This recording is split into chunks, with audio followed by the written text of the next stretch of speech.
Shin ran for his life through the dark alleys, looking over his shoulder in panic. As the syndicate enforcers chased him down, he managed to scramble behind a dumpster, collapsing onto the ground as he broke down in tears. Earlier, the syndicate boss had visited his home, demanding a $1 million gambling debt that his late parents had left behind, and even threatened to take his stepsister away. To make matters worse, his school had just issued an expulsion notice for being the slowest runner on the track team. In his deepest moment of desperation, a flash of crimson, red lightning violently struck his phone and sucked him into a digital realm.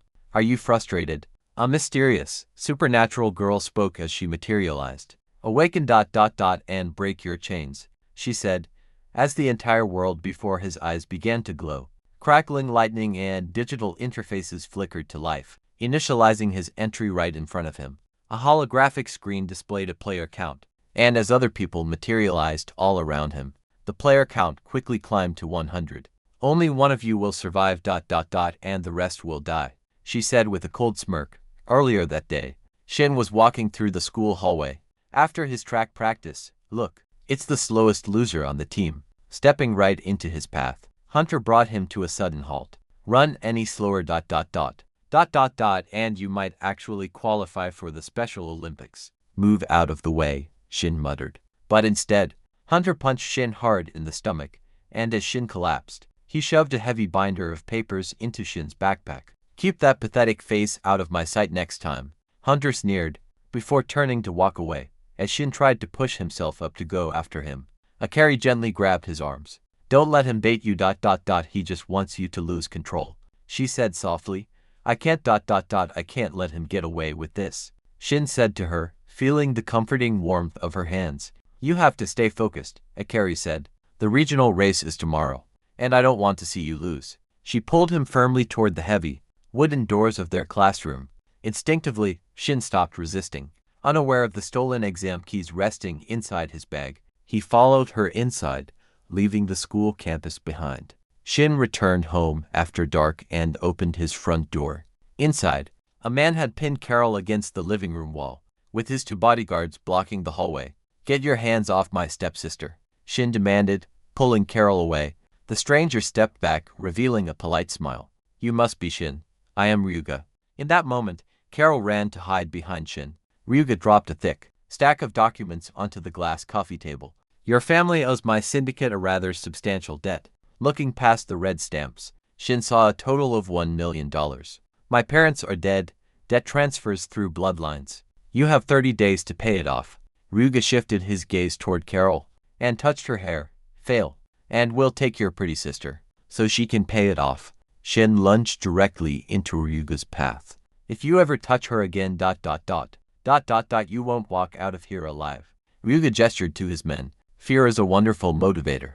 Go show him what happens to those who defy us." Marcello pulled out a bat and began walking toward Shin. Just then, Shin realized they would kill him, so he grabbed Carol's hand and ran out into the street. After they had run for a while, Carol asked him, "What are we going to do?" Shin looked at her. "Hide in the convenience store. I'll lead them away," he said, before she ran off. For hours, Shin kept running through the streets, trying to shake off Dante and Marcello. He managed to swing right, ducking deep into an alley to hide behind a dumpster. Finally losing them, he stared at the ground in sheer desperation, wondering why his life had to be so miserable. Just then, the entire sky turned a deep, crimson red. Lightning ripped across the clouds. A massive streak of crimson lightning suddenly struck toward his phone. His S-mark glowed, burning directly into the back of his left hand. All around him, a red aura engulfed the area as his phone activated, displaying the words, "Player chosen." His phone sucked him into a digital world, and all around him, this technological realm seemed to wake up, with the electricity crackling through it. "Are you frustrated?" he heard a girl's voice, as her holographic form materialized. "Awaken!" In the center of the realm, a player counter appeared, ticking from 0 to 100 as other players materialized all around him.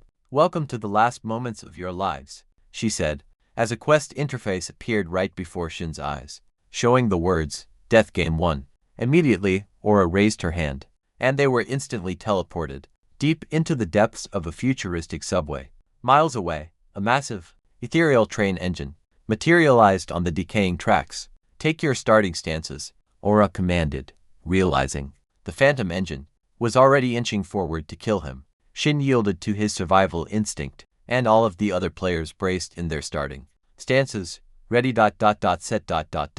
Shin firmly planted his glowing S mark against the wet concrete. Run.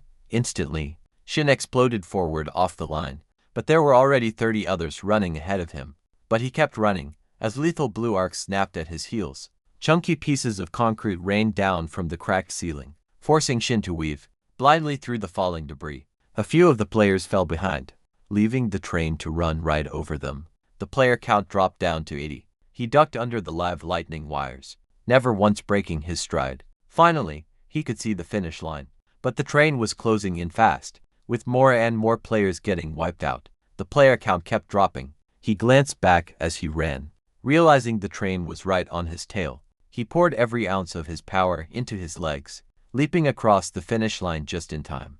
In that exact instant, the entire tunnel erupted in a massive explosion. But Shin was safe. He quickly checked the remaining player count. It was now 60 out of 100. Suddenly, a blue aura projected beside him. Quest completed. A status screen popped up, showing he had successfully reached level 2. He stared at his phone screen as it flashed with a bright light. His velocity and stamina points were now at 1, while his acceleration remained at 0. Instantly, he was teleported back into his room, as if nothing had ever happened. The next morning, while he was walking across the school terrace, a school officer blocked Shin's path. "You're coming with me," the officer barked, grabbing Shin and marching him straight into the administration office. Inside, the disciplinary board member slammed a folder with a red stamp onto the desk. "The stolen master exam keys," the board member declared. "We found them inside your backpack." Instantly, Shin remembered Hunter aggressively slamming into him. The day before, he realized.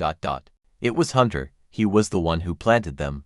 Shin spoke up. "Hunter cornered me from the shadows while I was leaning against the wall." Stepping forward, the board member scoffed. "A pathetic excuse from a desperate thief. The evidence is undeniable." The board member announced your permanent expulsion and an immediate, lifetime ban from athletics. Shin clenched his fists. Let him prove his worth. Hunter's voice echoed through the room. "If he wins nationals," Hunter continued, his name will be cleared. But anything less and the expulsion stands." Considering the ultimatum, the board member forcefully stamped Shin's file.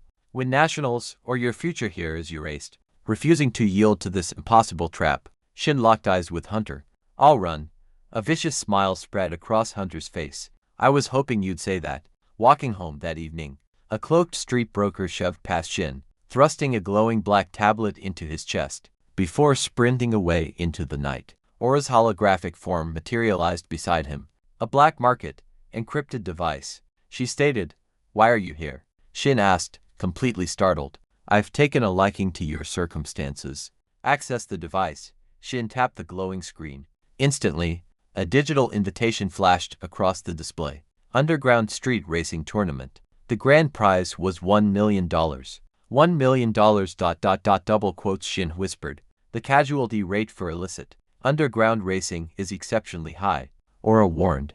Shin held the tablet forward, establishing his absolute resolve. "I don't have a choice. I'll join the underground." That same night, in a deserted, neon-lit scrapyard, Ryuga trapped a frustrated street racer against a crushed sedan, cutting off any route of escape. "Your syndicate debt is past due." "Zangai," Ryuga said, shoving a heavy, pulsating prototype thermal thruster directly into his chest. Zangai caught the device, his eyes widening at the glowing, exposed vents. "This thing is highly unstable. If I redline this, the exhaust will melt my own rig." Ryuga stepped into Zangai's personal space, radiating absolute authority. "If you want your freedom, you will weaponize its lethal, overheating exhaust." During the upcoming underground draft race, Zangai clutched the prototype tightly against his chest. "Against who?" "A new, ugly competitor." "You'll know soon enough," Ryuga said. "Incinerate him on the track, and your debt is cleared. Refuse. And I'll take your life." Realizing the lone shark would kill him either way, Zangai tightened his grip on the burning metal of the thruster. Consider him dead. Meanwhile, across the city, Shin approached the massive gates of the underground circuit. An intimidating bouncer blocked his path. evaluating Shin's unaugmented frame. I'm registered to race, Shin said, holding his ground. You, with that frail body of yours.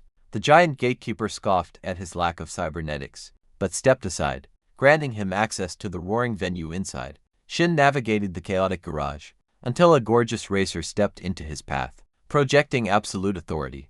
You must have a death wish, the girl said, eyeing his bare limbs with total dismissal. We don't do charity events for pure flesh. I don't need charity, Shin replied. Just the prize money. Stella closed the distance, using her physical presence to establish dominance. Fragile organic. Amateurs don't last a single night in my domain. Then it's a good thing I won't lose. Shin shot back. A faint flicker of intrigue flashed in Stella's eyes, before she masked it with a fierce glare. Try not to burn to death before the starting line. Rookie. She turned away, leaving Shin to prepare for the draft. Down at the starting line, Shin stepped into a colossal, drained concrete flood channel stretching for miles. From far away, Zangai spotted the ugly loser. And knew exactly who he was looking for. Welcome to the Leviathan's Trench, Zangai sneered, his mechanical legs igniting. Just then, Stella walked by. And thought she was going to be the referee for this race. On your marks, she said. However, Zangai blasted forward immediately, so Shin took off, realizing rules didn't exist in this place. Blinding, searing exhaust washed over the lane, deliberately weaponized to incinerate Shin, relying purely on his sprinter leveling EP stats. Shin tactically drafted directly behind his rival. Get out of my draft, meat, Zangai yelled aggressively, pushing his thrusters to the absolute limit. However, Shin continued running, confidently holding his ground in the slipstream. As Zangai's equipment began to redline, his thrusters began spewing dark smoke. Before seizing up mid-stride, sending him crashing against the concrete. Shin seized the split-second opening, sprinting past to claim his first victory. As he crossed the final marker, his app seamlessly updated in his vision, advancing him to level 4, and granting him 3 stamina points, and 2 velocity points, moments off the track. An imposing veteran steered Shin into a grease-stained prep garage. You survived the trench with 0 tech, the man said, shoving a sleek, specialized jacket against Shin's chest. Name's Tyrone Bone. Stick with me, and you just might survive the next one. I don't need a mentor, Shin argued. Listen, kid. You had beginner's luck this race, but you'll be fried by the next one, Tyrone replied. Consider yourself under my wing. Setting his phone onto a nearby toolbox. To test the outfit, Shin accidentally triggered the app. Aura's holographic avatar abruptly projected upward from the screen, instantly scanning the new garment. Analyzing secondary gear, Aura declared, excellent aerodynamic thread count. The friction coefficient will significantly reduce your overall drag, rather than flinching at the sudden projection. Tyrone leaned over the toolbox, inspecting the sentient air with an impressed grin. Your digital ghost certainly knows her stuff. You can see her, Shin replied. Get changed. We've got work to do, Tyrone said. Across the underground compound, Zangai slammed his smoking thruster rig against the staging garage's concrete floor. My engine's melted, trying to keep up with that organic trash. Ryuga's gonna kill me. A tall racer detached from the shadows, kicking up his hoverboard. Shin's raw style threatens this entire tech circuit, Jinmu stated smoothly. We eliminate him during the semifinals. I'll box him in, a woman agreed, the heavy servos of her exoskeleton whining as she stepped forward. Karima flanking left, Zangai on the right. We'll hurt him directly into your hover path. Stella pushed off the back wall, casually striding into the exact center of their circle, to assert her absolute authority. You 3 need a coordinated, lethal ambush just to handle one battered rookie, she mocked. Jinmu stood his ground, the hum of his board intensifying. Are you going to stop us, Stella? No, Stella replied coldly, her gaze fixed toward the track tunnels. Execute the trap. I want to see if the boy can actually survive. The next day, during the regional preliminaries, Shin began stretching as part of his warm-up routine. Just then, Bobo snuck around the bleachers and managed to grab Shin's phone. As the screen unlocked, or his figure projected into the cold air. Realizing it wasn't Shin, she decided to terrify him, instantly summoning massive monsters that sent him running away, screaming in fear. Once he was gone, she burst out laughing, and as he ran towards Shin and collapsed in fear, he quickly tied Shin's shoelaces together. When Shin tried to walk, he stumbled and fell to the ground. But when he turned to see where Bobo had gone, The guy was already long gone. A few moments later, Shin watched the current race heat, his eyes fixated on a runner named Kenshin. He committed Kenshin's rhythm to memory, firmly marking the athlete as his target to beat. Moments later, Shin stepped onto the unyielding, vulcanized track for his heat. Lanes assigned, strictly observe the track rules. The tournament official ordered, raising the starting flag. Next to Shin, a powerful runner loomed, whose shadow completely eclipsed the inner lane. Don't trip, small fry. I'm Carmen, the man sneered. The official dropped the flag, and Shin launched forward. The incredible grip of the synthetic warehouse track allowed him to perfectly channel his newly acquired acceleration points into an explosive burst of speed. But even without slipping, it wasn't enough. Carmen propelled himself forward, with terrifying physical power, effortlessly dominating the inner lanes, leaving Shin completely in the dust. Carmen crossed the finish line, without even breaking a sweat, slowly coming to a halt. Shin felt the heavy crush of the devastating defeat. Quitting was out of the question. His looming expulsion left him hopelessly backed into a corner. Later, in the elite locker room, Carmen appeared. That was too easy, Hunter. Were you really worried about that pathetic joke? He'll be back in the wild card entry, and he'll win next time. You didn't crush him hard enough, Hunter replied. For the coastal SECTIONALS ... we execute the wind choke trap. Hunter turned around, looking directly at Kenshin and Shido. You two will handle the setup. Shido, your massive strides are exactly what we need. Shido closed the distance to the group, cementing his inclusion. My stride length, combined with Kenshin's pacing, will box him into the outer lanes, forcing him into the violent headwinds. Exactly, Hunter replied. He shifted his focus to the towering runner, dominating the room's corner. Once he's immobilized... Carmen, you finished the job. Late that night, high-altitude winds howled across a towering, half-constructed skyscraper site. Shin stood on a narrow, suspended steel I-beam, staring into the bottomless drop below. The sprinter leveling app triggered. A crimson player counter appeared above the abyss, showing 60 out of 100. As the surviving players from the first round materialized around him, Aura materialized at the edge of the abyss. The second death game begins now, she stated coldly. Beside her, a heavy-duty construction drone powered on. Survival condition, reach the ground floor. Clear condition, 45 seconds. Evade the drones, Aura commanded mercilessly. Players ... who fail to reach the ground floor will be eliminated. Players who survive, but fail the clear condition ... will receive a penalty. Now ... run. Shin leapt onto a collapsing, descending pathway of scaffolding. All around him, the other players scattered across unstable beams, desperately sprinting downward. As the rogue drone dived after them, it relentlessly fired lethal rivet projectiles, impaling one player straight through the chest, and shattering the steel beneath another's feet. Screams vanished into the dark, as the player counter dropped from 60 to 52, then kept falling, with every body that missed the lower platforms. Shin maintained maximum velocity, dodging mid-sprint to avoid impalement. Rivets tore through the scaffolding, inches from his skull, while other players slipped, fell, or were crushed, as the descending path collapsed behind them. Approaching the final scaffolding, his shoe caught a loose cable. He tripped, tumbling violently across the finish line. As the holographic timer stopped at 47 seconds, a system screen displayed the remaining player count. At 38 out of 100, I made it down. Shin choked out. Clear condition ... failed, Aura said coldly. Instantly, Shin screamed as his bones violently broke, and he passed out from the pain. A few hours later, inside the school clinic, the doctor reviewed the medical scans. In absolute bewilderment, this is medically impossible. The doctor said, your bones are completely shattered, yet your structural mobility remains fully intact. Shin gripped the steel bed frame, enduring the bone-shattering agony, pulsating through his entire body. Just stabilize it ... I have to keep moving. A young nurse stepped in, her hands moving deftly to secure heavy bandages over his fractured arm. You're a fierce underdog, aren't you? Sylvie said, her professional demeanor melting into a playful tease to distract him from the severe trauma. Most guys pass out before I even start. Shin gritted his teeth against the excruciating pain. I'll try ... not to disappoint. Sylvie leaned closer, flashing a bright smile. Oh, you already have my full attention. The clinic doors suddenly parted, and Akari marched straight to Shin's bedside. I'll take it from here, Akari stated fiercely.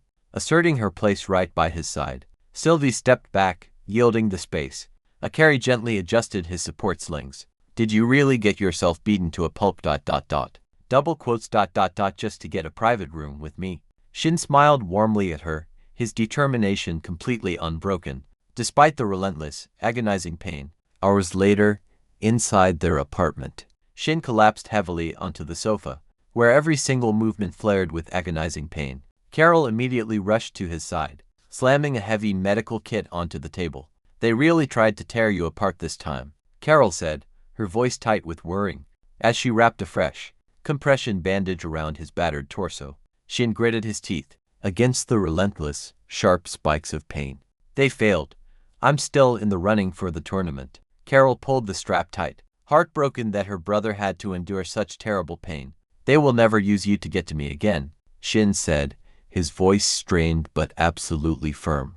I swear it. I know ... Carol whispered, just focus on surviving the next underground race. The next morning, Shin walked into the athlete check-in tent and directly confronted the tournament official. Give me a wild card entry. I want a rematch against Cartman. Suddenly, Bobo rushed in with a spool of tripwire, completely lost his footing, and face-planted hard over a track hurdle. But just as Shin thought he was finally safe, Bobo accidentally dropped a banana peel right in front of him, causing Shin to trip and crash to the ground. Meanwhile, at the registration office, Hunter placed some money into a folder labeled Shin's fees and slid it quietly under the door. As he walked away, a violent coughing fit suddenly seized him, forcing him to clutch his chest in sheer agony. Miles away from the race tracks, Carol was hurrying down a desolate grocery store aisle when a massive figure suddenly blocked her path, violently pinning her against the metal shelves. Carol, isn't it? He asked. Who are you? Carol demanded, refusing to flinch. Come on, you don't remember me. Marcello replied, slamming his hand against the rack beside her head. Have Shin pay the $1 million, or you'll both pay in blood. He turned and exited the building. Moments later, a black sedan parked directly outside the glass storefront. Marcello sat in the driver's seat, glaring at her through the window, serving as a constant, silent reminder of the syndicate's impending deadline. Back at the track, Shin entered the Airstream Coastal Complex. Saltwater mist stung his eyes, as a violent crosswind nearly shoved him backward. Built directly into a jagged cliff, overlooking the crashing ocean, the outdoor lanes were paved with specialized, porous asphalt, designed to drain the heavy coastal moisture. Aura materialized from his phone, her holographic form flickering against the chaotic wind. She immediately projected a rapid stream of tactical, environmental calculations. This headwind is a literal wall, Aura warned. The heavy air resistance and abrasive surface will completely neutralize your late race acceleration. Shin drove his heel into the porous asphalt, testing the absolute lack of kinetic return. My explosive burst is useless here. I'll hit a wall before the final stretch. Correct, Aura replied.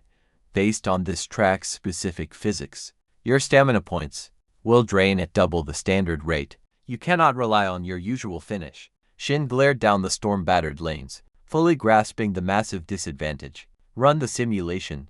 We need a new strategy. The next afternoon, Shin sprinted around the campus courtyard fountain, enduring the bone-shattering agony radiating through his injured legs. Aura's holographic form hovered effortlessly beside him. Pace dropping. Maintain speed, or forfeit progress. Akari ran along the inner grass, keeping stride to hand him a water bottle. You're almost there, Shin. Just focus on my voice. Pushing past his absolute physical limits, Shin's fractured bones gave out, and he collapsed toward the concrete. Akari abandoned the water and caught him, pulling him to a halt, as his phone clattered face up onto the pavement. Just then, Aura manifested so that Akari could also see her. Who is this girl, Shin? Are you cheating on me? Akari screamed in jealousy. This is ... But before Shin could finish, Aura responded, don't worry. I would never want this ugly, pathetic waste of space. Get up and do 20 push-ups now, Shin. The next game begins tonight. Are you out of your mind? He'll break down at this rate. Akari protested. No. She's right, Akari. I have to do this, Shin responded. She wrapped her arm around his waist to bear his weight. Then we'll walk the next lap. You don't fail by pacing yourself. At midnight, industrial floodlights struggled to pierce the torrential downpour. hammering a massive, automated hydroelectric dam. The sprinter leveling app triggered again. The players materialized around the lower spillway. Aura projected her holographic form, her avatar glitching slightly in the moisture. The third death game round begins now, she announced, her voice cutting through the deafening roar of water. Survival condition. Reach the top control bridge within 2 minutes. She supernaturally hacked the facilities. As the automated systems engaged, the colossal floodgates groaned open, unleashing a hyperdense, crimson-tinted torrent down the 300-meter spillway. Shin began running up the incline, along with the other players. The water was already up to their legs, making their every movement a struggle. Several lost their footing almost immediately, screaming as the flood dragged them backward, toward the roaring turbine drop below. Keep your momentum upward, Aura commanded, hovering above them all. A secondary purge wave initiates. At the time limit, players below the bridge will be eliminated. I'm not dying here, Shin yelled over the torrent. A player beside him slipped and vanished beneath the crimson water. Another reached out for Shin, but the torrent ripped him away. Before Shin could grab his hand, the player counter dropped from 38 to 31, as the turbine blades roared below. Pushing through the unimaginable agony, Shin tore up the final stretch of the incline. A massive purge wave crashed into the concrete, right behind him, violently washing the remaining players below the line. Over the edge and into the lethal drop, Shin collapsed onto the bridge, groaning in blinding pain. As his S-mark flared brilliantly, survival condition cleared, Aura stated coldly, as the remaining player count stabilized at 24. Out of 114 players eliminated. Pushing past the physical trauma of the trial, his exponential progression activated, advancing him to level 8, and increasing his velocity points to 34, stamina points to 32, and acceleration points to 11. The following afternoon, Shin stepped into a local maid cafe, desperately, seeking a sanctuary from his agonizing quests. And his crushing, $1 million syndicate debt. 2 girls approached his table in flawless unison. Welcome home, master. The bubbly girl chirped, I'm Hikari. And this grumpy one is Tomomi. Hikari playfully poked her twin sister's cheek. Come on, smile for our exhausted guest. Tomomi remained completely expressionless. I am smiling internally. Shin collapsed into the booth, ignoring his battered physical state. Just a strawberry cream pie, please. Tomomi slid a plate across the table and threw a heart-shaped cream bun on the table. You look like you owe dangerous people a lot of money, Tomomi said, leaning flatly over the table to establish her presence. $1 million, maybe? Shin stared at the ridiculous ketchup heart. Something like that. And you're suggesting what? We could just elope, Tomomi deadpanned, never blinking. He's mine if we run away, Hikari interjected. Shin let out a slow breath, finding a strange comfort in their bizarre banter. That night, Shin's phone vibrated with new, encrypted coordinates. He arrived at a towering, unfinished skyscraper of exposed steel and spiraling stairwells. Shin anchored himself against a column to fight the thin air.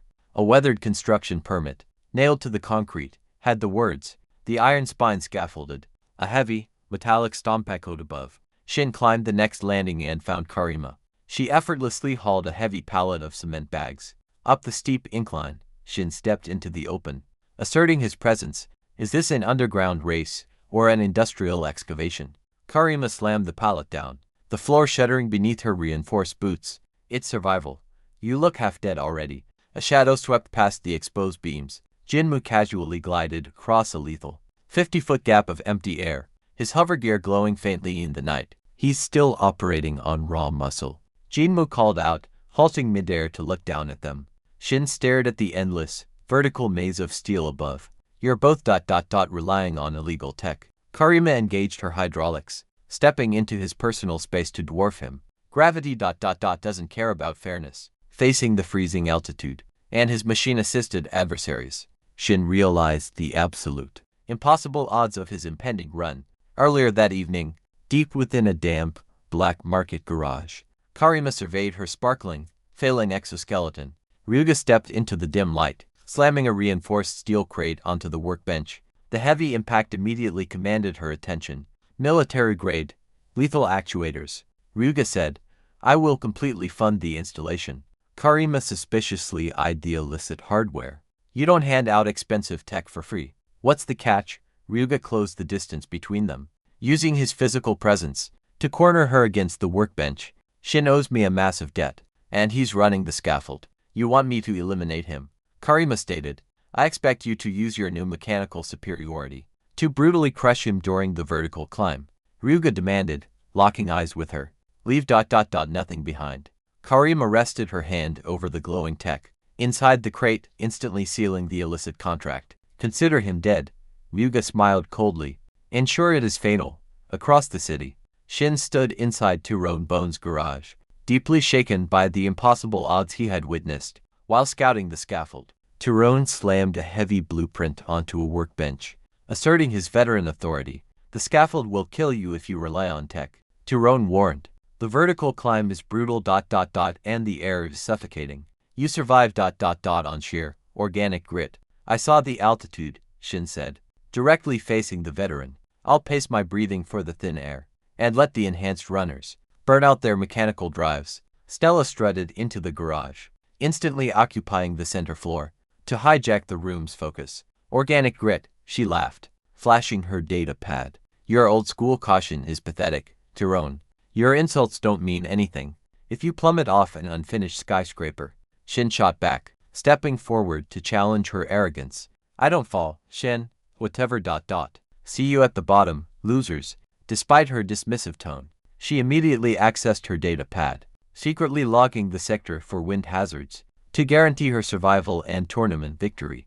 Hours later, Shin stood atop a deserted, neon-lit, multi-level parking garage complex in the commercial district. The Sprinter leveling app triggered. A crimson player counter appeared above the rooftop, showing 24 out of 100.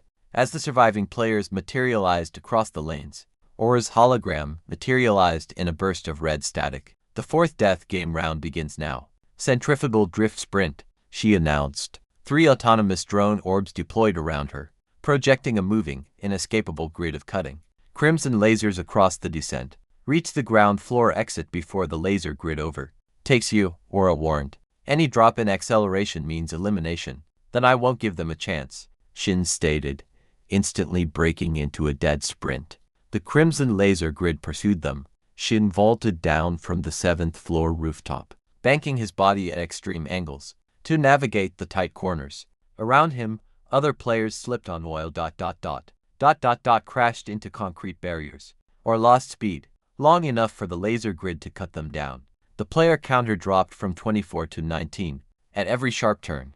Sickening crunches echoed from Shin's broken bones. Severe agony flared through his limbs, threatening to compromise his running form. But Shin forced his fractured body to hold its momentum. He adjusted his trajectory by inches to avoid the slick, flammable oil puddles, and blasted through the ground floor toll gates. Just as the lethal laser grid dissipated into digital red sparks, survival condition cleared, Aura stated coldly, as the remaining player count stabilized at 16 out of 108 players.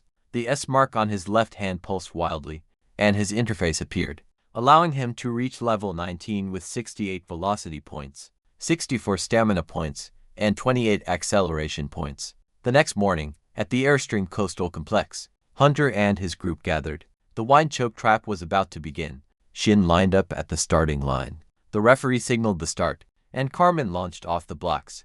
With immense strength, he's too light to push through this draft, Carmen shouted, veering outward to physically crush Shin against the literal wall of air resistance. Don't count on it, Shin gritted out, drawing directly upon his newly locked-in stats. Shin forced his fractured legs to churn faster. Searing, bone-shattering agony flared with every footfall against the track, but he violently pushed through the pain. Shin unleashed a flawless, explosive late-race acceleration. He pierced cleanly through the brutal crosswinds, shattering their coordinated formation. Carmen grasped at empty air as Shin blitzed past him in the final stretch. From the sidelines, Hunter, Kenshin, and Shido stood in stunned silence as Shin crossed the finish line, keeping his championship hopes alive. Moments after leaving the coastal complex, Shin slipped into a nearby alleyway. Marcello suddenly intercepted him, violently, slamming the exhausted runner against the brick wall. The $1 million deadline is up, Marcello growled, pressing his forearm hard against Shin's throat. Shin choked, struggling against the crushing grip. The scaffold race is next ... You'll get the prize money in full. Marcello suddenly let him go, stepping back to loom over him in the narrow space. If that debt isn't settled, I'm going to brutally shatter both of your legs. You'll have your money, don't fail, Marcello warned, turning away and leaving Shin alone in the alley. A few days later, Shin met Akari at the mall, forcing a steady smile. Despite the bruises hidden under his sleeves, Akari walked happily beside him, shopping bags swinging from her wrist. As they strolled around the mall, Shin was happy to finally be on his first date with her. Inside a clothing store, Akari stepped into the changing room with 3 outfits. Shin waited outside, leaning carefully against the wall. Finally, a peaceful day, he thought to himself. Just then, a system screen flashed. Emergency quest initiated. Static cadence trial. Run in place for 3 minutes. Failure penalty. Phone trauma intensification. Shin thought he could just brush it off and do it later. But a threatening aura began to glow above his phone. Immediately, Shin clenched his teeth and started running in place, right next to the changing room bench. Every single step sent a sharp pain through his battered legs. From behind the curtain, Akari called, "How does this look?" She opened the curtain, wearing a beautiful red dress, and saw Shin standing absolutely still. "You look beautiful, double quotes," he said. "I still have more to try on," she replied. As she stepped back behind the curtain, Shin immediately burst back into his running in place exercise, and managed to complete the quest. He leveled up to level 20, but he quickly shut down the status screen, just as Akari stepped out of the changing room. A few hours later, they went to a neon-lit ice cream shop. "I've always wanted to try this," Akari said, as she licked the ice cream, looking right at Shin. Shin took a bite, happy that he had managed to get the quest over with so smoothly earlier. Just then, a system screen popped up. Emergency quest initiated. 300 push-ups in 5 minutes. Failure penalty. Instant death. "I need to use the restroom," Shin said, as he rushed into the bathroom in the middle of the floor. He immediately began doing push-ups, wondering why Aura was getting in his way. That night, Shin walked Akari home under the quiet streetlights. Standing at her door, she gently caught his sleeve. "We should do this more often," Akari said. "Let's do it again next week," Shin said before she could turn to leave. He leaned in and kissed her for one quiet, beautiful moment, and all the pain in his life finally disappeared. A few days later, after a grueling training session, Shin staggered through the front door of their apartment and collapsed heavily onto the floor. Carol rushed into the hallway, immediately dropping to her knees to examine his battered frame. His arms and ribs were heavily bruised, radiating the sheer physical agony of his fractured bones. "You're pushing yourself into an early grave, she said, hauling his arm over her shoulder. Dragging him onto the living room sofa, Shin gritted his teeth against the searing pain in his chest. "I didn't have a choice. The coastal track rematch tore me apart." Carol retrieved a medical kit with urgent force, wrapping heavy bandages around his fractured ribs. Her steady hands eased the heavy daytime fatigue building up in his muscles. "Then, let me put you back together," she said, locking eyes with him. "You don't have to carry the weight of this alone. If my body gives out halfway, it's over," Shin replied. "It won't," she stated firmly, pulling the final knot tight on his bandages. "Your body will hold, because your mind is stronger than the pain." Her unwavering reassurance cut through the dark reality of his injuries. With his breathing finally steadied, and his broken bones secured, Shin closed his eyes, gathering the vital mental strength he desperately needed to face the towering climb ahead. After a fleeting moment of rest, the impending nighttime underground race forced Shin back to his feet. Carol blocked the apartment doorway. "Ryuga's enforcers are already patrolling the checkpoint," she said. "They want you crippled before you even reach the starting line. If I don't make the underground qualifier, they'll take the sector anyway," Shin replied, gritting his teeth against the fractures in his ribs. "Then leave through the balcony," she said, smiling at him. With his morale completely restored, Shin pushed past the threshold and launched himself out into the dark, immediately beginning his grueling cross-city sprint. After his cross-city sprint, Shin reached the spiraling concrete stairwells of the iron spine scaffold. Karima leaned against an exposed steel beam, sizing up his visible exhaustion.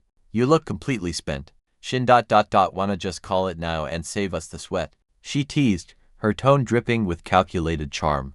"I'll rest when I win," Shin replied, taking his starting stance. The starting signal blared. Karima's friendly facade vanished instantly, and she launched violently up the concrete stairs. entirely immune to muscle burn. Shin sprinted after her, forcing his battered body up the endless incline. The freezing night winds and suffocatingly thin air rapidly accelerated his fatigue. He pushed through the agony, but his body finally surrendered. His legs gave out completely, sending him crashing onto the icy concrete. Midway up the skyscraper, Karima didn't even look back, effortlessly ascending out of sight. Shin lay gasping on the scaffold, having survived the brutal trial. Moments later, at the scaffold's exit, Shin limped through the steel gates, his battered body exhausted from the brutal climb. Stella stepped directly into his path, crossing her arms to assert her authority. "Sloppy," she sneered. "I knew the scaffold's hazards would completely break you." "I'm still walking," Stella. Shin groaned, trying to push past her, but she held her ground, refusing to yield the space.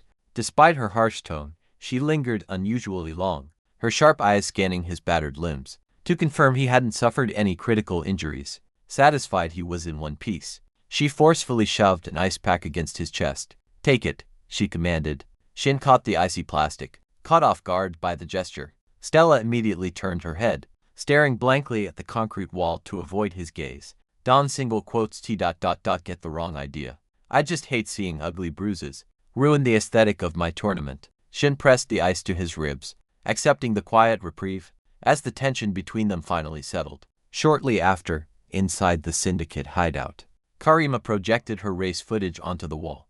On the broadcast, the rookie collapsed on the stairs. Zhanggai cheered loudly. "Look at him crawl. He's completely finished." Beside him, Jinmu intensely studied the screen, rapidly, using the fatigue data to calibrate his hovertech for an impending ambush. Stella stepped out from the shadows, at the back of the room with a dismissive smirk. "You're all pathetic," she declared. Karima turned to face her. "We broke him, Stella.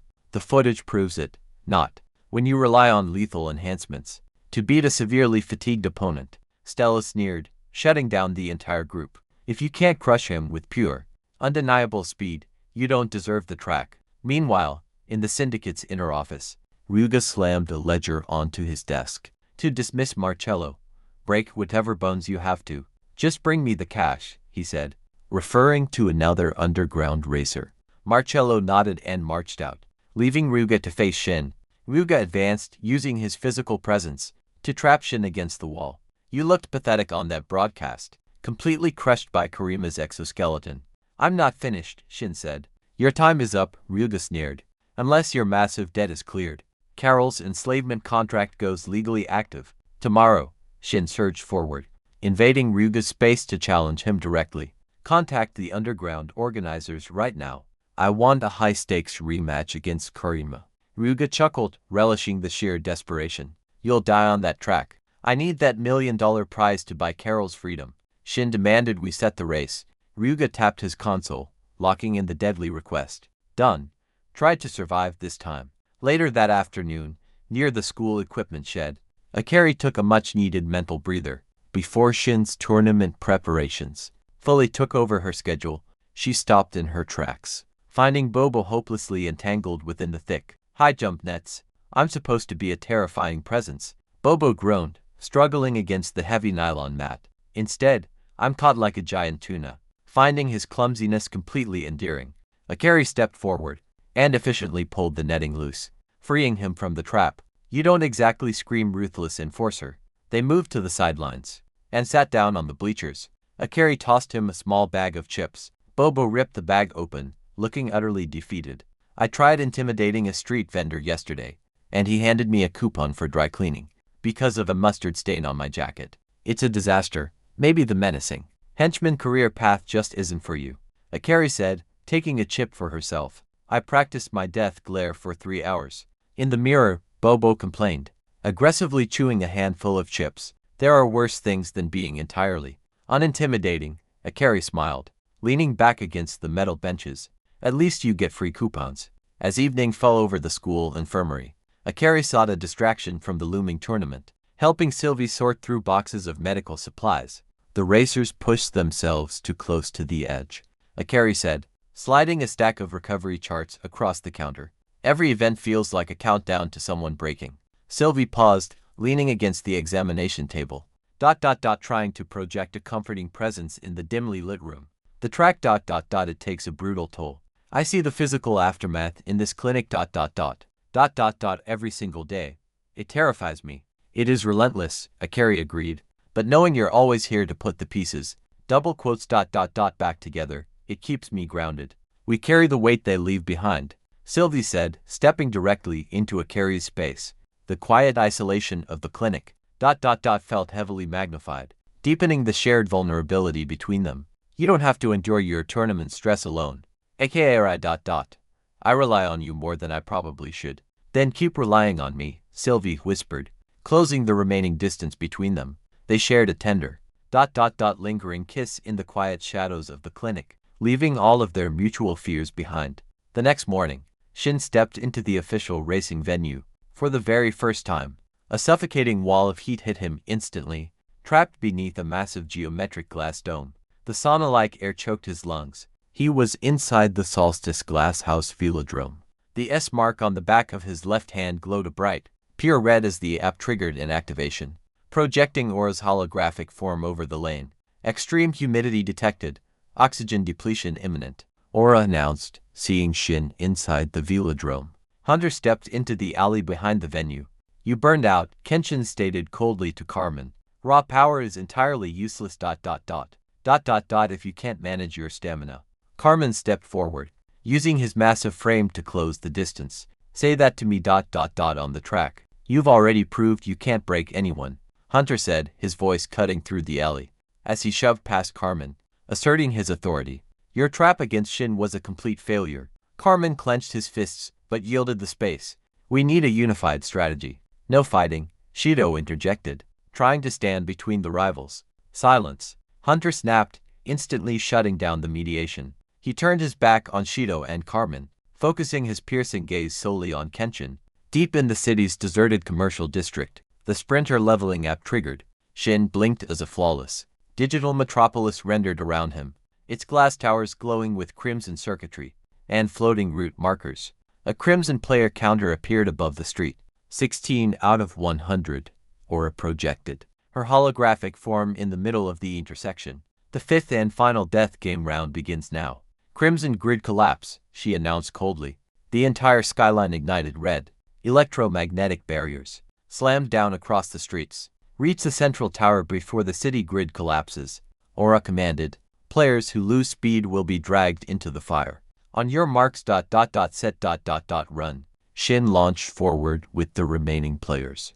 The road beneath them pulsed with supernatural electricity, and the electromagnetic walls shifted violently, forcing the group through burning avenues and unstable overpasses. Crimson chains suddenly whipped across the street from the burning buildings, which Shin barely dodged. Shin saw one player fail to duck in time, and they were cut from the route, tumbling directly into the flames. As the counter dropped from 16 to 15, a building on the left split apart with a deafening crack. Shin thought it was just part of the digital simulation, until the shockwave hit his chest, like real concrete dust. This city feels too real, Shin shouted, forcing his broken legs to keep moving. Do not question the environment, Aura replied as the crimson barriers narrowed. Shin watched as players who lost momentum were caught by supernatural chains, dragging them across the pavement. Their bodies pulled backward into walls of fire. The player counter dropped to 8. Final route closing, Aura stated. Maintain velocity. A massive electromagnetic barrier descended between Shin and the tower entrance. At the same time, a final wave of chains erupted across the street, pulling the last of the players backward. As fire surged behind them, Shin drove his broken body forward, refusing to slow down. With one final burst, he slipped beneath the barrier as it slammed into the pavement behind him, cutting off the last remaining player. The city went silent. Shin stumbled into the base of the broadcast tower as the crimson overlay flickered. For one horrifying second, the digital city vanished, revealing real, burning streets, real, shattered windows, and real smoke rising into the night. Survival condition cleared, Aura confirmed, as the player counter stabilized at 1 out of 100. Death. Game complete. Level 24 reached. Welcome back, Master. The shock of the real city, the final stat surge, and the agony in his broken body overwhelmed him all at once. Shin collapsed, unconscious, onto the burning street. Come now, don't be shy. The mask fits everyone. Yes, even you. Welcome to the carnival, Where the ugliest things wear the prettiest smiles. Just like that. Drop your name. Free. Free too. NOW I become the maker of dreams.